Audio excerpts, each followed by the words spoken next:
मारेगाव वार्ता news channel, ताज्या घडामोडी व परिसरातील वार्ता थेट आपल्यापर्यंत। मारेगाव ठाणेदार साहेब, आमच्या गावातील अंकुशवर अंकुश लावा। अवैध दारू विक्रीच्या विरोधात सिंधी गावातील महिलांचा एल्गार। अवैध दारू विक्रीने अनेक संसार उद्ध्वस्त झाल्याची कित्येक उदाहरणे आहेत। याचा सर्वाधिक फटका महिलांना बसतो। लहान मुलेही दारूच्या आहारी जात असल्याने गावगाडा बिघडतो। त्यामुळे मारेगाव तालुक्यातील सिंधी येथील महिलांनी साहेब आमच्या गावची दारू बंद करा हो असे म्हणत थेट मारेगाव ठाणेदारांनाच साकडे घातले आहे।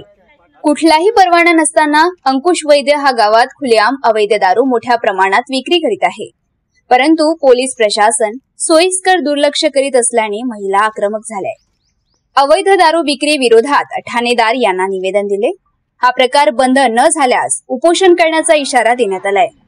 दारू विक्रेत्यांवर कारवाई होत नसल्याने अंकुश वैद्यची हिंमत वाढली आहे। मात्र महिलांच्या संयमाचा बांध फुटल्याने गावातील असंख्य महिलांसह नागरिकांनी पोलीस ठाण्यावर धडक दिली। गावातील अवैध देशी दारू विक्री बंद करा अशा मागणीचे निवेदन त्यांनी दिले। यावेळी सिंधी येथील महिला मोठ्या संख्येने निवेदन देताना उपस्थित होत्या। मारेगाव वार्ता सचिन मेश्राम, मारेगाव, यवतमाळ।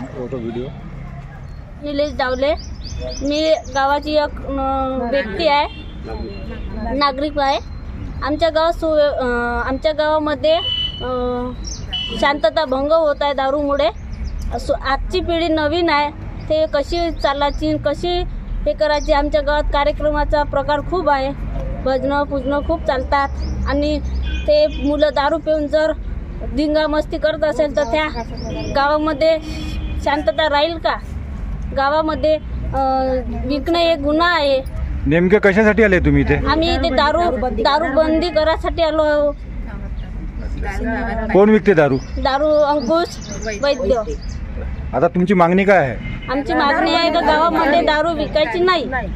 आम्ही प्रेमाने सांगितलं रात्री, तो काही ऐकला नाही, म्हणून इथपर्यंत यावं लागलं। जर नाही ऐकला तर आम्ही समोरपर्यंत चालणार।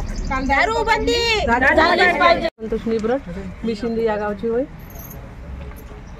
असा दारू विकत होता तो अंकुश वैद्य। मी मॅसेज टाकला का गावात दारू आली रे, त्यापासून त्यानं माझा आणि पाटलाचा खूप राग पकडला आणि माझ्या पाटलाला जर समोर काही झालं तरी मी त्याचंच नाव घेणार।